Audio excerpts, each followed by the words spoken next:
So my name is Swami Lalitananda, and I lived at the ashram for a number of years, and for the last 3 years have lived in Vancouver. So part of what I've been doing is working on several books. I write a column for Ascent magazine, and that column is now being amalgamated into a book. And the title of the book is going to be The Inner Life of Asanas.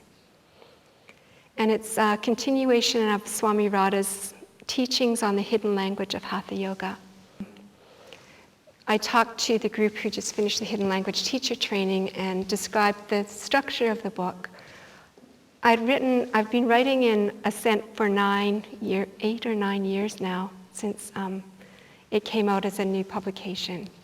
So there's a lot of columns over that time, and I also edit Swami Radah's articles for Ascent, so that gives me a lot of being involved in her teachings and her thinking as well. And each time, the Ascent team somehow comes up with another theme, and I have to write about an asana from the hidden language approach based on whatever the theme for Ascent is. So that's my challenge. Right now, my mind is full of the elements because that's the next issue. So I'm writing about Swami Radha's words on the elements: air, fire, earth, water, space, and also trying to think of an asana that goes with that. So I think it's going to be the camel pose. What Kendra, who is my editor, and myself did with the book was divided into sections, and the first section is awareness. And I really liked how this happened. It was like there's like an organic development of how the book could flow. So the first one is awareness, and that's kind of like the first principle of yoga, is awareness. And once you have awareness, then it leads to the next principle, which is choice. So when you have awareness, then you never just have one option. You can observe, even in your own mind, there's a possibility for choice. And then once you have choice, you can take action. So sometimes the choice part takes longer. We have to make the decision. But then when it comes to action, we really do have to act at some point. And I think that, we chanted to Kali to start with, and Kali's all about change. And it happens to all of us. It's happening right now in the Radha centers. A lot of people from Calgary are here, and we've sold the house in Calgary that had been there for 25 years. And now the people who are the teachers in the house are going out and teaching in different centers and finding creative ways to bring the teachings forward. So change happens, and we have to work with that. We can't live life without experiencing change. So how do we love Kali? How do we love that power that changes things in our life?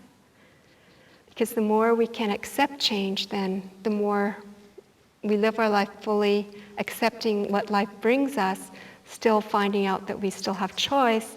But at some point, we're going to die. So we have to, I always think that there's an ending to what we know. So how do we prepare for that in a way that our mind is ready to expand to another dimension?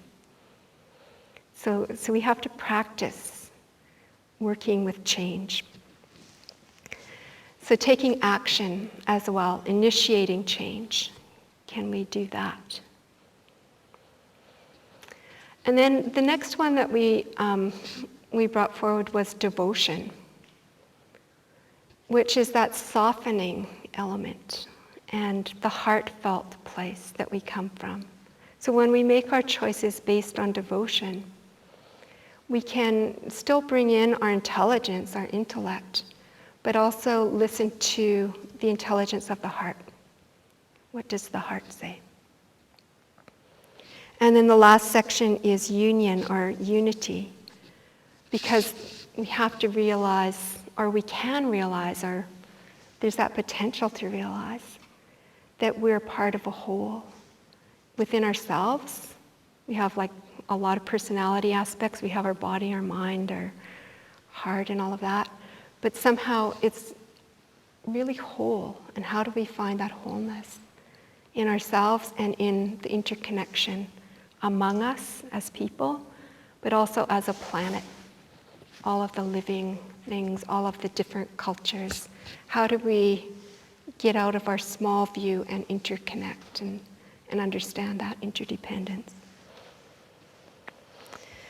So these are topics that you can think about in yoga, in your life, in being an intelligent person or an inquiring person. But you can also work with hidden language and work with those principles and see how that reflects back to you.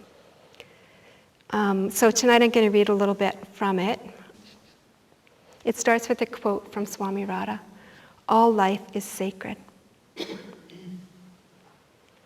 While reflecting on devotion, I became curious about the root of the word and discovered it comes from the Old English vow, or Latin votus, from which the word vote derives.